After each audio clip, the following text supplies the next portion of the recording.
Assalamualaikum warahmatullahi wabarakatuh. Perkenalkan, nama saya Nasrul Stelandri dari Prodi Perbankan Syariah. Pada kesempatan kali ini saya akan menyampaikan materi dakwah dengan tema pendidikan Islam yang berjudul Nikmat yang Tersembunyi, di mana dakwah yang saya bawakan ini untuk memenuhi tugas mata kuliah ilmu dakwah. Dan saya mendapatkan referensinya dari Ustadz Abu Yusuf Suharno, selaku Ustadz yang ada di kompleks saya.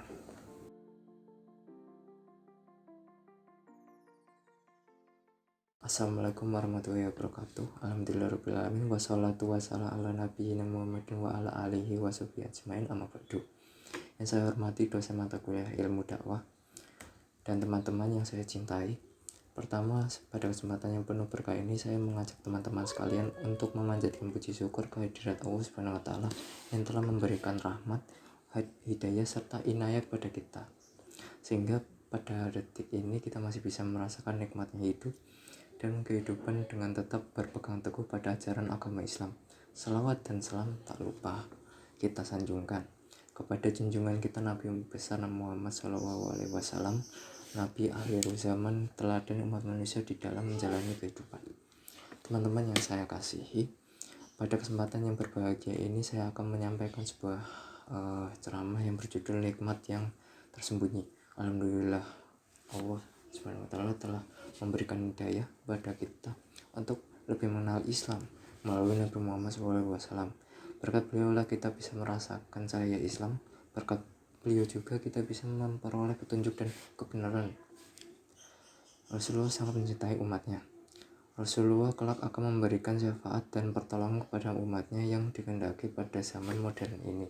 Banyak orang yang mengaku sebagai muslim atau muslimah, namun belum mengetahui bagaimana nikmat yang tersembunyi dalam Islam. Nah, sesuatu yang menimpa manusia itu ada dua macam. Yang pertama, jika sesuatu itu membuat senang, maka ia adalah nikmat yang nyata seperti iman, amal soleh, keluarga.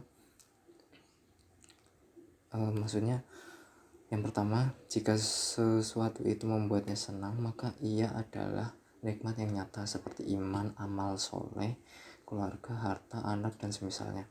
Yang kedua, jika sesuatu itu menjadikannya buruk atau bersedih, maka ia adalah nikmat yang tersembunyi seperti musibah, dan hal-hal yang menyakitkan. Dengannya Allah menghapuskan kesalahan-kesalahannya, mengangkat derajatnya, memberikan pahala karena kesabarannya, serta di dalamnya terdapat hikmah dan rahmat yang tidak diketahui hambanya. Dua nikmat di atas merupakan bentuk ihsan dari Allah Subhanahu wa taala yang membutuhkan selain syukur juga sabar. Ketika tertimpa musibah membutuhkan kesabaran itu jelas. Namun tatkala mendapatkan nikmat kebahagiaan, ini pun membutuhkan kesabaran untuk tetap di atas ketaatan. Karena kebiasaannya kesenangan itu lezat, sedangkan musibah itu menyakitkan. Maka terkena penyebutan syukur saat mendapatkan kesenangan dan sabar tatkala diuji yang tidak menyenangkan. Padahal Allah lah satu-satunya pemberi nikmat terhadap sebuah keadaan ini. Meskipun pada keadaan kedua, yakni saat menerima musibah, nikmat yang ada awalnya tidak tampak pada banyak manusia, tapi sesungguhnya Allah mengetahui, sedangkan kalian tidak mengetahuinya. Dosa manusia itu dari dirinya sendiri. Namun demikian, ia adalah nikmat dilihat dari akhir kesudahannya yang baik, yang merupakan nikmat atas lainnya. Dengannya orang lain bisa mengambil pelajarannya. Fa'asa antakrahu syai'aw wa yaj'allahu fihi khairan katsira. Karena boleh jadi kamu tidak menyukai sesuatu padahal Allah menjadikan kebaikan yang banyak padanya. Surat An-Nisa ayat 19. Tidaklah Allah memberikan sesuatu ketetapan pada orang mukmin, melainkan di dalamnya terdapat kebaikan baginya. Jika Allah menetapkan dia berbuat ihsan, maka itu sesuatu yang menyenangkan. Tapi jika Allah menetapkan sesuatu keburukan baginya, maka hal itu karena ia berhak menerima hukuman bila mana tidak bertobat. Jika ia mau bertobat, maka keburukannya diganti kebaikan yang membuatnya mensyukurnya. Keadaan lainnya, bila tidak bertobat, maka ia diuji dengan musibah-musibah yang bisa menghapuskan keburukannya, lalu ia bersabar sehingga menjadikan hal itu baik baginya. Nabi SAW pernah bersabda, Sesungguhnya menunjukkan perkara orang mukmin itu sesungguhnya seluruh perkaranya adalah baik baginya, dan hal itu tidak dimiliki oleh siapapun kecuali oleh orang mukmin. Jika diberikan sesuatu yang menggembirakan, ia bersyukur, maka hal itu merupakan kebaikan baginya, dan bila ia ditimpa sesuatu keburukan atau musibah, ia bersabar, maka hal itu juga baik baginya. Hadis riwayat Muslim nomor 2999.